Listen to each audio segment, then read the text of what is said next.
अस्सलामुअलैकुम वरहमतुल्लाहि वबरकातुहू। टाटे बच्चों उम्मीद तुम ठीक असल पे करो पन लेसन हसन शाह खुयहेम कंटिन्यू। आज अमुक सवाल नंबर 3 पढ़ अत वन यह लफ्ज़ पढ़ो तो बनयू जुमल प्रेथ त्रेयमि जुमल बापत वर्तयू यमो मज मुनासिब लफ्ज़ फीर खत तर। मिसाल तत अख बाल तत चोर बाल अस खत चोरन बालन। गोडनुक बाल तत अख बाल तत चोर बाल अस खत चोरन बालन। दरियाव तत अख दरियाव तत चोर दरियाव अस तर चोरन दरियावन।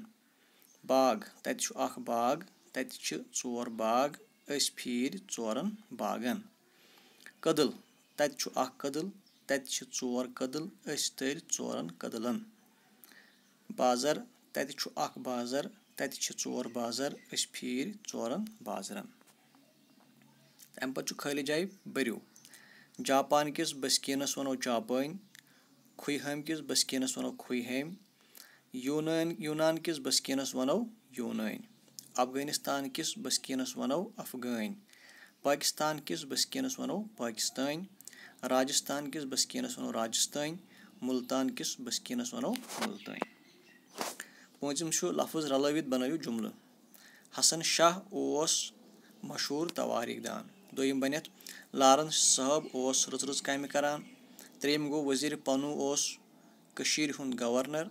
चूरम गो हाफिज गुलाम रसूल शेवा ओस हसन शाहस मोल। तो पूंचम जन कि जुमल बन सह बनस रणबीर सिंह ओस कशीर हुंद महाराज।